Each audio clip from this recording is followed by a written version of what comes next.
So Tokyo Game Show is happening, so I think Square Enix decided to release more pre-orders for some additional Bring Arts figures. So these are more on the Final Fantasy side, starting with Final Fantasy VII OG, of course. When I say OG, I don't mean the remake stuff for anyone that doesn't know the original PS1 game, but what we have here are continuation of the Bring Arts line of Final Fantasy VII figures based on Tetsuya Nomura's original character designs, not the remake kind of redesigns. So these, I will start by saying, don't trust Square Enix's promo shots for any of their figures. Just don't do it. Just don't do it. That said, though, these promo shots look absolutely great. The Sephiroth, let's start with Sephiroth. That figure looks so good. That looks so good. I am, again, don't trust Square Enix's promo shots, but I am going to pre-order that one because dang, that looks good. That looks really good. I'm not expecting high articulation or mobility from that figure, but even if he gets into that kind of promo shot based on the original concept art by Tetsuya Nomura, where the sword is coming out to his left, I'm fine with that. It just looks super good. I love the sway on his long silver hair as well. It looks absolutely gorgeous. His face sculpt looks good. Overall sculpt looks good. Again, this is based on the actual promo shots. In hand, it's probably not going to look as good. That's just par for the course for most of Square Enix's Bring Arts and Play Arts figures. They also are going to release Red 13. Red 13 looks brilliant as well. He looks great. A lot of the shading on Red 13 I'm really enjoying. I kind of like the kind of cuts that they've kind of placed on his body to kind of give it the articulation. The neck, for example, that looks really nice to see. The tail, you can see as well, it looks really good as well. Generally, he looks like a really solid figure as well. I've never actually owned a Red 13 Play Arts figure from, say, Advent Children or the remake sort of Play Arts figure. They looked good. I just never decided to pick them up. So I'm really keen to pick up the Red 13 for this FF7 OG stuff, you might say. And then finally, we've got Barret. I'm surprised they didn't do Barret as one of the Wave 1 figures, but Barret looks really good as well. I really like Barret. Like all three of these figures in the promo shots look spectacular. Honestly, they look so good. Barret's skin tone looks amazing. I love the shading going on. I'm super concerned that that's not going to be the case on the final thing, and that's going to be so disappointing because it just looks so good. It looks especially good on Barret versus the other two. Red 13 second, and then Sephiroth is more simpler kind of looking guy, so maybe less on him. But Barret looks really good. Loving just the overall proportions of him. Looks great. He's not going to be probably the most, again, range of motion articulated figure, which is fine. He had that bulky look to him even in the original game too, so that's totally fine. But he looks great. I really like the sculpt of his muscles, his arms, his legs, his boots are quite cool. The gun arm looks good. But let's just kind of talk about his face. His head sculpt looks so good.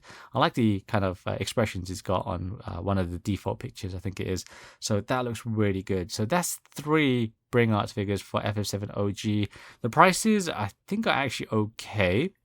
I'll put the price on screen because I can't remember them off by heart, but they should be in line with the Cloud figure, Tifa and Aerith as well, which reminds me, I still need to pre-order those.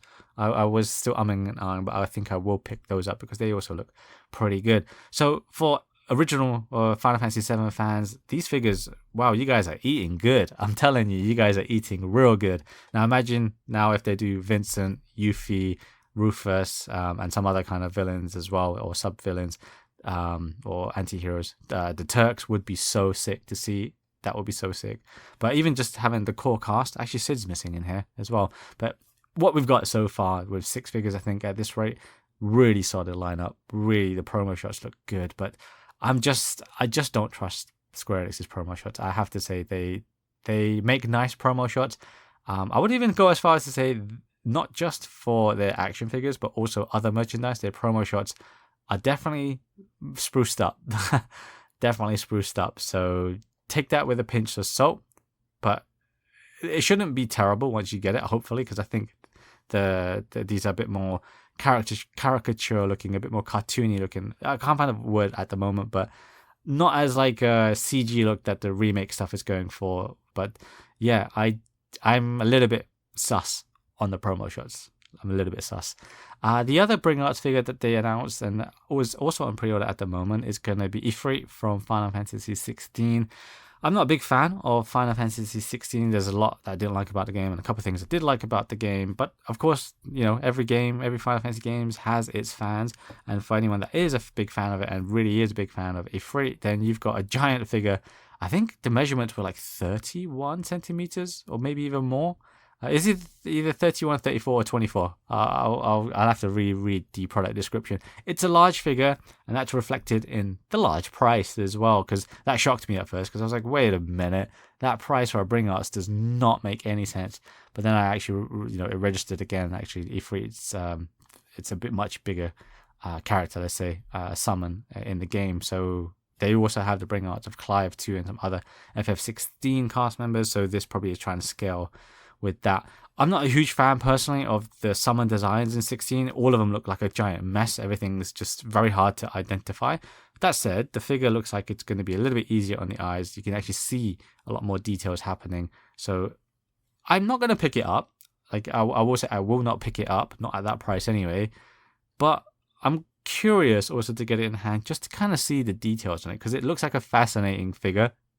So that's why I'm curious to want to get one, but I won't get one. I'm going to behave and I'm not going to get one. It just wasn't a strong enough game for me to warrant paying for any of the, well, much of the merchandise and figures. But it's there for people that want to pick it up. So it does look interesting. I will admit it does look interesting. But for me, definitely the Final Fantasy VII original Tetsuya Nomura kind of inspired figures look so good. That Sephiroth, just I didn't think I was going to really be so kind of smitten by the promo shots, but I am. But I have to remind myself every time I see them, do not trust Square Enix's promo shots. Let me know what you guys think of these figures if you're going to pick them up. By the way, they all release in 2024, slight staggered release date between the Final Fantasy VII stuff, so you have a couple of months to kind of save up for Sephiroth. I think he's probably the one releasing in between. I think Barret or Red 13, one of those are coming out sooner rather than a bit later, just after spring. But basically, they're all coming out in 2024. And just as a reminder, the Wave 1 sort of figures that includes Cloud, Tifa, and Aerith should start coming out later this year as well, starting with Cloud, which I think looks pretty solid. But again, don't always trust Square Enix's promo shots. Let me know what you think of these Bring Arts figures down below, including Wave 1, as well as the Ifrit Final Fantasy 16 Bring Arts figure as well.